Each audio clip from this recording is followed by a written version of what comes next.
வணக்கம் தோழர்களே. 1.5 வருஷம் ஆச்சுங்க தமிழக வெற்றி கழகம் ஆரம்பித்து. நேற்று தான் 1.5 வருஷம் கழிச்சு ஒரு போராட்டத்தை கையில் எடுத்து பெரிய அளவுல சும்மா அடிச்சு தாக்கி இருக்கு வெற்றி கழகம். ரொம்ப சந்தோஷம். ஆனா அது போராட்டம் இல்லை, அக்க போராட்டமாக மாறி இருக்கிறது. வருகிற வழியில் இருக்கிற பொது சொத்துக்கள் எல்லாம் மொத்தமா சீரழிக்கப்பட்டிருக்கு, சேதப்படுத்தப்பட்டிருக்கு. மிகப்பெரிய அளவுல ஒரு வன்முறை நடந்த இடத்தை பாக்குற மாதிரி அது மாற்றப்பட்டிருக்கு. இன்றைக்கு பேசு பொருளா இருக்கு. நிறைய விஷயங்கள் அவங்க பண்ணியிருக்கிறாங்க, அது இன்றைக்கு பேசு பொருளா இருக்கு. அதை பத்தி தான் நம்மளும் பேச போறோம். முதல்ல நேத்து நடந்த இந்த மாநாட்டுல வர்ற வழியில போறவரெல்லாம் உங்களுக்கு இருக்காருங்க இந்த பசங்க. நீங்க போராட்டத்துக்கு போறீங்க, காரை நிப்பாட்டிட்டு வண்டியை நிப்பாட்டிட்டு போராட்டம் நடக்கக்கூடிய இடத்துக்கு நீங்க நடந்து போறீங்க. போனீங்கன்னா இடையில வர்ற 2 வீலர் காரங்கெல்லாம் உங்களுத்துட்டு இருப்பீங்களா?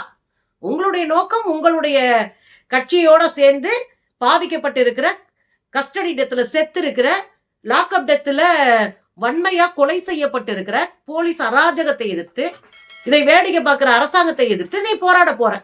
நீ எதுக்கு போற வரட்டுலாம் வம்பிழுத்துக்கிட்டு இருக்க? ஒரு ஐயா இடையில வர்றாரு, அவர்கிட்ட வம்பிழுக்கிறாங்க. அவர் வண்டியை நிப்பாட்டிட்டு சண்டையை கட்டி இழுத்துட்டு இருக்காரு பாருங்க.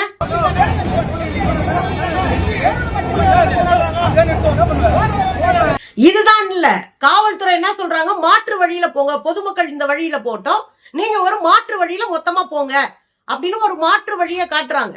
உடனே காவல்துறையோட மல்லு, நீ எப்படி நீ மாற்று வழிக்கு சொல்ல போச்சு அப்படின்னு அங்க உட்காந்து ஸ்ட்ரைக் பண்ண ஆரம்பிச்சிருக்கிறாங்க. மாற்று வழியில அனுப்ப நினைக்கிறீங்க, நாங்க ஸ்ட்ரைக் பண்ணுவோம் அப்படின்னு ரோட்டை மறிச்சு உட்காந்து பயங்கர அலப்பறை பண்ணி இருக்கிறாங்க. இதெல்லாம் பெரிய விஷயமே இல்லைங்க. இதை விட பெரிய விஷயம் என்ன அப்படின்னா, மரத்துல ஏறி நின்னு 5-6 பேர் மரத்துல ஏறி நிக்கிறாங்க. மரத்துல ஏறி நின்னுக்கிட்டு தலைவா தலைவா தலைவான்னு கத்துறான். புசியானது மேடையில நின்னுக்கிட்டு, டேய் மேல இருந்து இறங்கடா விழுந்துட போறீங்க, மேல இருந்து இறங்கடா விழுந்துட போறீங்கன்னு கதறிட்டு கிடக்குறாரு. எந்த அரசியல் கட்சியினுடைய போராட்டத்திலாவது இப்படி போய் ஒரு இடத்துல ஏறி நின்னுக்கிட்டு, ஒரு இதுல தவி நின்னுக்கிட்டு, கத்த விட்டுக்கிட்டு, கட்சிக்காரங்க பூரா கதறிட்டு நடந்திருக்கா? நடக்காது. தொண்டர்கள் வேறு, ரசிகர்கள் வேறு. நான் கடைசி எதுக்கு வர்றேன். கத்திட்டு இருக்கானுங்க மேல இருந்து, புசியானது விழுந்துருவடா அப்படின்னு அவர் மைக்ல கத்திக்கிட்டே இருக்காரு. கண்டுக்கவே இல்லை.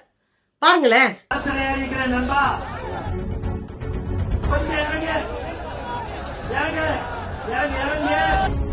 பாத்தீங்களா, மரத்துல குரங்காட்ட ஏறி நிக்கிறாங்க. ரோடு ஷோ போறாரு கோயம்புத்தூர் பக்கத்துல, மரத்துல இருந்து வண்டியில குதிக்கிறான். ஜஸ்ட் ஸ்லிப் ஆகி டயர்ல குதிச்சிருந்தானா விஜய் தான் கெட்ட பேரா இருக்கும். என் விஜய் என் மகனை கொண்டுட்டாருன்னு இருப்பாங்க. நடக்குமா இல்லையா? விஜய் எப்படி நேத்து சொன்னாரு, நீங்க சொல்லிதானே அது நடந்துச்சுன்னு எவ்வளவு வன்மமா பேசினாரு. அரசியலுக்கு கூட நேர்மையற்ற விஷயத்த பேசக்கூடாது. யாரா இருந்தாலும், நம்மளா இருந்தாலும் அரசியலுக்கு கூட நேர்மை இல்லாத விஷயம் பேசக்கூடாது. ஆனா எனக்கு டயர்ல குதிக்கிற மாதிரி குதிச்சிட்டு இருக்கான். அதை கட்டுப்படுத்த முடியல விஜயால. நேத்து இன்னொரு வேலை என்ன நடந்திருக்கு அப்படின்னா, அந்த 200 மீட்டர் தூரத்துக்கு மேல நடுவுல சில்வர் கம்பியை போட்டு 2 பக்கமும் அப்படி கேட்டு மாதிரி போட்டு, அதுக்கு நடுவுல செடியெல்லாம் வச்சு வளர்த்து அதை பயங்கரமா அது பண்ணிருப்பாங்க. நீங்க பாத்திருப்பீங்க. பேரிகார்டு மாதிரி 2 பக்கம் போட்டு, இந்த பக்கம் வாகனம் இங்கிட்டு போட்டோம், இந்த பக்கம் வாகனம் இங்கிட்டு போட்டோம் அப்படின்னு பிரிச்சு வச்சிருப்பாங்க. இதை கஷ்டப்பட்டு செடியை வளர்த்து அந்த வண்டி இதை போட்டு எல்லாம் பண்ணி வைக்க, இவங்க என்ன பண்ணிருக்கிறாங்க, அதை உடைச்சிருக்கிறாங்க. கொஞ்சம் பேர் கம்பியை தூக்கிட்டு போயிருக்கிறாங்க, கொஞ்சம் பேர் உடைச்சிருக்கிறாங்க, கொஞ்சம் பேர் செடியை பிச்சிருக்கிறாங்க. நீங்க மரத்துல ஏறி பாக்குறீங்கன்னா அந்த கூட்டத்துல உங்க தலைவரை பார்க்கணும்னு நம்புறீங்க. ஆனா இந்த கம்பியை உடைக்க வேண்டிய அவசியம் எங்க இருந்து வந்துச்சு? அதை திருடிட்டு போகணுன்ற அவசியம் எங்க இருந்து வந்துச்சு? இந்த செடிகள் எல்லாம் புடுங்கி எறியணும்ன்ற அவசியம் எங்க இருந்து வந்துச்சு? அதுக்கு ஒரு சிமெண்ட்ல போட்டு ஒரு இடம் கட்டியிருப்பாங்களே, ஒரு திண்டு மாதிரி கட்டி தானே அதுல செடி வச்சிருப்பாங்க நடுவுல. அந்த திண்டெல்லாம் உடைச்சு போட்டிருக்காங்க. எப்படி தோணுச்சு உங்களுக்கு இவ்வளவுலாம் உடைக்கணும்னு? பாருங்க.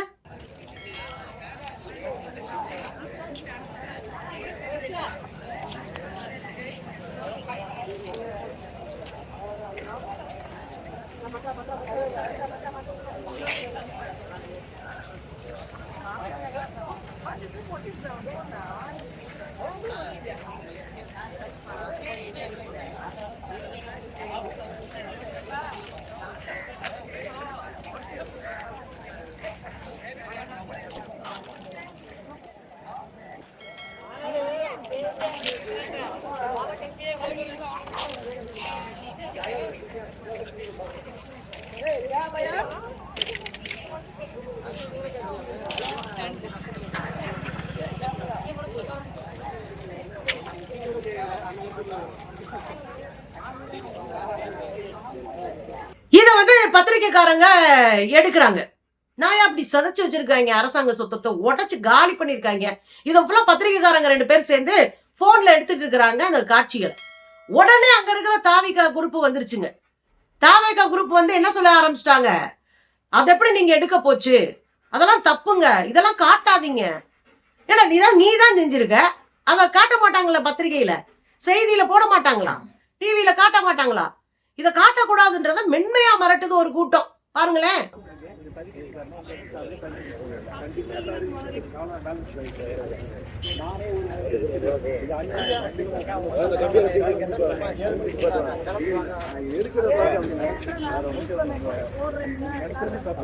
பாத்தீங்கல்ல, பத்திரிகையாளர் கூப்பிட்டு மிரட்டுறாங்க அளவுக்கு இவங்க வந்துட்டானுங்க. அரசியல் கட்சி ஆரம்பிச்சு 1 வருஷம் ஆகுது, இன்னும் கிளைகளை கூட ஒழுங்கா கட்டல. மாவட்ட நிர்வாகம் போட்டு வச்சா அவன் பூரா காசை வாங்கிக்கிட்டு அவனுக்கு பிடிச்ச ஆளுகளை நிர்வாகத்துக்கு துணை பதவிகள்ல போடுறான். இதுலயும் தலித்துகளை சேர்க்க மாட்டாங்கன்னு ஒரு பெரிய கம்ப்ளைண்ட்ஸே உண்டு. அவங்க பத்திரிகையாளர் சந்திப்பை நடத்தியே தலித்துகளை மரியாதை இல்லாம நடத்துறாங்க தமிழக வெற்றி கழகத்துலன்னு கடுமையா வந்து பேட்டி கொடுத்துருக்காங்க. காசை வாங்கிட்டு போஸ்டிங் போடுறது, கடுமையா இங்க பேட்டி கொடுக்க போற, ரீல்ஸ் போடுறது. அந்தந்த ஊர்ல அந்தந்த மாவட்டத்துல இருக்க தலைவர்கள் நடக்கிறாங்க, ஓடுறாங்க, நிக்கிறாங்க, சாப்பிடுறாங்க, ஹாய்னு 2 பேர்கிட்ட பார்த்து பேசுறாங்க, எல்லாமே ரீல்ஸ் ஆகுது. ஒரு மாபெரும் தலைவனா உருவாக்குற அளவுக்கு ரீல்ஸ போடுறானுங்க. இங்க யாரும் கட்சியை நடத்த வரல, கட்சி கொள்கையே தெரியாது இவங்களுக்கு. அஞ்சலையம்மா என்ன பண்ணாங்கன்னு கூட இந்த பிள்ளைகளுக்கு தெரியாது. பெரியார் என்ன பேசினாருன்னு விஜய்க்கே தெரியாது. அங்க இருக்கிற எந்த கூமுட்டைக்கும் தெரியாது, அது வேற விஷயம். ஆனா இந்த கொள்கையே அற்ற ஒரு கூட்டத்தை கையில வச்சுட்டு இவ்வளவு சேதாரம் பண்ண பிறகும் வேடிக்கை பார்த்துட்டு அதை எடுக்க கூடாது அப்படின்னு பிரச்சனை பண்ணிட்டு உட்கார்ந்துருக்கு இந்த கூட்டம். நீங்க எப்படிங்க இந்த கூட்டம் ஜெயிக்கிற கூட்டமா மாறும்? இன்னொரு பக்கம் பாத்தீங்கன்னா தொடர்ந்து இந்த கட்சியில இருக்கிற அந்த தொண்டர்கள் அப்படின்னு இவங்க சொல்லிக்கிற ரசிகர்கள் சிக்கிக்கிட்டே இருக்கிறாங்க. நீங்க பாத்தீங்கன்னா சேலம் வாழப்பாடியில ஒரு அம்மா பிரேமா என்கிற பிரியா, அந்த அம்மா பேரு. இந்த பிரேமான்ற அம்மா அங்க பாலியல் தொழில் நடத்துறாங்க, கஞ்சா விக்கிறாங்களாம். கஞ்சா விக்கிறாங்களே, அதை தடுக்கணும்னு போய் மக்கள் கேட்டா, என் பிள்ளைங்க பூரா கஷ்டப்படுதுங்க, அதெல்லாம் வேண்டான்னு கேட்டா வெளியூர்ல இருந்து ஆளுகளை கூட்டு வந்து அடிக்கிறாங்களாம். வெளியூர்ல இருந்து ஆளுகளை கூட்டு வந்து அடிக்கிறாங்க அப்படின்னா தட்டி கேட்ட இளைஞர்களை கையில பிளேட போட்டு அடிச்சு நொறுக்கி ஆஸ்பத்திரியில படுக போட்டுறாங்களாம். இத பத்தி அங்க இருக்கிற சமூக ஆர்வலர்கள், ஊர் மக்கள் 300 பேர் போய் கம்ப்ளைண்ட் கொடுத்த பிறகு போலீஸ் ஸ்டேஷன்ல வேடிக்கை பாக்குறாங்களா. இந்த போலீஸ் ஒரு தனி ரகங்க. இங்க வந்து நீங்க மகாத்மா காந்தி முதலமைச்சரா வந்தாலே இந்த போலீஸ் இப்படிதான் இருக்கும். இந்த போலீஸ அடிச்சு திருத்த வேண்டிய வேலை நமக்கு இருக்கு, சரி பண்ண வேண்டிய வேலை இருக்கு, இந்த சிஸ்டத்தை ஜனநாயகப்படுத்த வேண்டிய பொறுப்பு நமக்கு இருக்கு. அங்க வேடிக்கை பார்த்திருக்காங்க பாருங்களேன். இந்த அம்மா தான்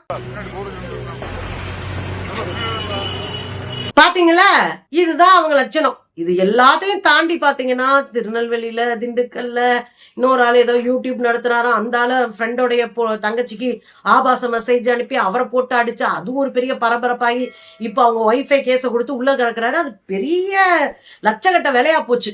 அப்போ தொண்டர்கள்ன்ற பேர்ல இவங்க பூரா என்ன பண்ணிட்டு இருக்காங்க, உரமாண்டு பல பேரை வந்து மயக்கி காசு பறிக்கிறாங்க, போலியா அவங்க வந்து போன்ல பேசின்னு அவங்க சிக்கிருக்கிறாங்க. இப்போ ஒரு கட்சியில தொண்டர்கள் யாருங்க? அந்த கொள்கையை ஏத்துக்கிட்டவங்க, அந்த கொள்கையை கற்றுக்கொள்ளுகிறவர்கள், அந்த கொள்கைப்படி நடப்பவர்கள் தான் தொண்டர்கள். நீங்க வச்சிட்டு இருக்கிறது ரசிகர்கள். இது நம்ம திரும்ப திரும்ப திரும்ப திரும்ப திரும்ப திரும்ப சொல்றோம். ரசிகனா இருக்கிறனாலதான் அவன் மரத்துல இருந்து குதிக்கிறான், மரத்துல ஏறி நிக்கிறான். வேற எந்த கட்சியிலும் இப்படி மரத்துல எல்லாம் ஏறி குடிக்க மாட்டாங்க. ஏன்னா அவங்களுக்குன்னு ஒரு ஃபார்மேட் இருக்கு. கிளை கழகங்கள் எப்படி இருக்கணும், வட்டம் எப்படி இருக்கணும், மாவட்டம் எப்படி இருக்கணும், எல்லாத்துக்கும் ஒரு ஃபார்மேட் இருக்கு. எந்த ஃபார்மேட்டும் இல்லாம அப்படி ஒரு அவுத்து விட்ட குழந்தைங்க மாதிரி அலைய விடுறது இங்கதான் விஜயுடைய கட்சியில தான். ரொம்ப பரிதாபமா இருக்கு. அதுல அவர்லாம் கேள்வி எல்லாம் கேட்கிறாரு, பாதிக்கப்பட்டவங்களுக்காக பயங்கரமா உருத்தா கேள்வி கேட்கிறாரு. முதலமைச்சரா நீங்க இருக்கீங்க, அந்த சேர் எதுக்கு இருக்கு அப்படின்னு. உங்க கட்சியில இருக்கிற 4 பேரை கட்டுப்படுத்த கூட உங்களால முடியல. ஒரு அதிர்ச்சிகரமான சம்பவத்தை நான் இங்க பதிவு பண்ணணும்னு நினைக்கிறேன். இவங்க தமிழக வெற்றி கழகத்தினுடைய தலைமை நிலையத்துல அந்த அலுவலகத்துல ஒரு பெண்ணு பாலியல் வல்லுறவுக்கு ஆளாயிருக்கிறாங்க, பாலியல் சுரண்டலுக்கு ஆளாயிருக்கிறாங்க. இத நான் சொல்லல, அவங்களே ஸ்பேஸ்ல உட்காந்து பேசுறானுங்க. இப்படி நம்ம கட்சிக்கு அலுவலகத்துல இப்படி வந்து ஒருத்தர் வந்து ஒரு பொண்ணு வந்து பாலியல் சுரண்டலுக்கு ஆளாயிருக்கு, மொலாஷ் பண்ணிருக்கான் அப்படின்னு ஸ்பேஸ்ல உட்காந்து பேசுறாங்க. அதுக்கான ஆதாரம் நண்பன்ற ஒருத்தர் கிட்ட இருக்கு. அதாவது எக்ஸ் தளத்துல நண்பன் ஒரு ஐடி இருக்கான், அந்த ஐடி கிட்ட இருக்கான். அதுக்கான ஆதாரங்கள் இது ஒரு வாரமா சுத்திக்கிட்டு இருக்கு. இல்ல லெட்டர் எழுதினார்ல நம்ம அண்ணன், இந்த தமிழ்நாட்டுல இருக்கிற தங்கைக்கெல்லாம் நான் தான் அண்ணன், நான் ஓடி வந்து நிப்பேன். உன் தலைமை அலுவலகத்துல இருக்கிறவரை காப்பாற்ற முடியல உங்களால. அதிகாரத்துல இருக்கிறவங்களை கேள்வி கேட்கறது ஈஸி, ஆனால் அதிகாரத்தை பயன்படுத்தி மக்களுக்காக நிற்பது ரொம்ப கடினம். உங்களால ஒரு கட்சி தொண்டனை கூட சரி பண்ண முடியல. உங்க மாநில தலைமை அலுவலகத்துக்குள்ள இவ்வளவு பெரிய தப்பு நடந்திருக்கு. நம்ம ஒண்ணும் பொய் சொல்லல. அவங்களாம் உட்காந்து ஸ்பேஸ்ல பேசியிருக்காங்கல்ல, நண்பன் ஒருத்தங்கிட்ட ஆதாரம் இருக்குன்னு சொல்லியிருக்கானுங்கல்ல. விஜய் என்ன பண்ணுவாரு? நீங்க அண்ணா பல்கலைக்கழகத்துக்கு கைப்பட கடிதம் எழுதுனீங்கல்ல, உங்க அலுவலகத்தில் நடந்ததே உங்களால கேட்க முடியல. இதெல்லாம் வெத்த அரசியல் மிஸ்டர். 24 பேர்கிட்ட மன்னிப்பு கேளுங்க. எனக்கு தெரிஞ்சு இந்தியாவிலே ஒரு முதலமைச்சர் ஒரு காவல்துறை செய்த தவறுக்கு மன்னிச்சுக்கங்கம்மா அப்படின்னு கேட்டது முதல் முறை. இது நான் வரவேற்கிறேன். அதுக்கு அடுத்து அவர் செய்த சட்ட நடவடிக்கை இதெல்லாம் ஓகே, ஒரு அரசு செஞ்சுதான் ஆகணும். 800 சில்லற பேர் அதிமுகவுல கொலை செய்யப்பட்டாங்க. இதே கஸ்தூரியிடத்துல அரசாங்கம் கொடுத்த புள்ளி விவரம் தான். அதாவது குற்றப்பதிவு ஆவண மையம் தான் அந்த புள்ளி விவரத்தை நாடாளுமன்றத்துல கொடுத்தது. 800 சில்லற பேர் படுகொலை செய்யப்பட்டிருக்கிறாங்க 10 ஆண்டுகள்ல அதிமுக ஆட்சியில. அப்ப ஜெயலலிதா 5 ஆண்டு இருந்தாங்க, ஒரு 6 மாசம் ஓபிஎஸ் இருந்தாரு, ஒரு 4.5 வருஷம் இபிஎஸ் இருந்தாங்க.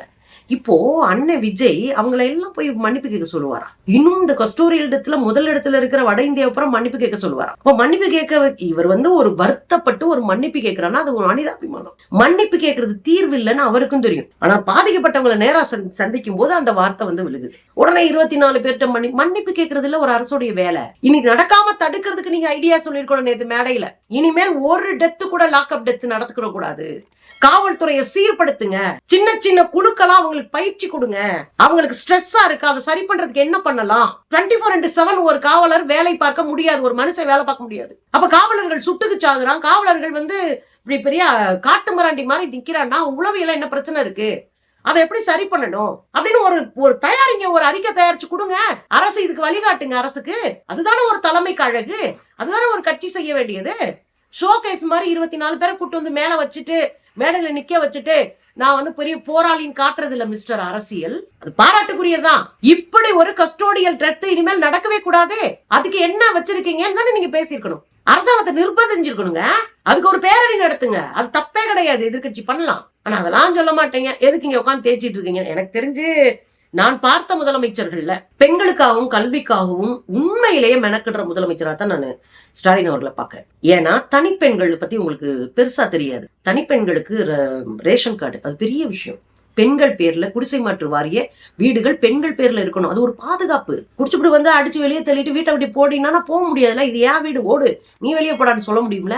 அப்ப பெண்கள் பேர்ல குடிசை மாற்று வாரிய வீடுகள், இப்ப பெண்கள் பேர்ல உறுதித்தொகை, பெண்கள் பேர்ல தொழில் தொடங்குவதற்கு 5 லட்சம் ரூபாய்.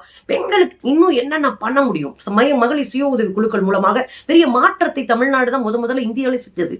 ஆசியாவில் இருந்த ஒரு திட்டத்தை முதல்ல தமிழ்நாடு தான் சுய உதவி குழு என்கிற கான்செப்டவே கொண்டு அறிமுகப்படுத்தினது. அவர் அறிமுகப்படுத்த கூட ஸ்டாலின் தான் அப்ப அமைச்சரா இருக்கும் போது. அப்ப எக்கச்சக்கமான வேலை நடந்துட்டு இருக்குங்க. மதிய உணவு, காலை உணவு, குழந்தைகளுக்கு பாதுகாப்பு, குழந்தைகள் அதிகமா வேறு மொழிகள் படிக்கிறதுக்கு அவங்க ட்ரைனிங் எடுத்து அரசு தேர்வுக்கு போறதுக்குன்னு என்னென்னமோ பண்றாங்கல்ல.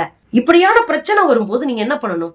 கூட நிக்கணும். இந்த சரி பண்றதுக்கு இது பண்ணுங்க. இதை நீங்க செய்யாம விட்டீங்க, பொத்தாம் பொதுக்க அடிக்கிறத விடுங்க. நம்மளாம் விஜய எதிரியா பார்க்கல. ஏன்னா விஜய் எதிரியா இருக்க மாட்டார், பாஜக கிடையாது. நான் அதை நம்புறேன். இன்னும் கூட எனக்கு அப்படி ஒரு சின்ன ஒரு ஓரத்துல நம்பிக்கை இருக்கு.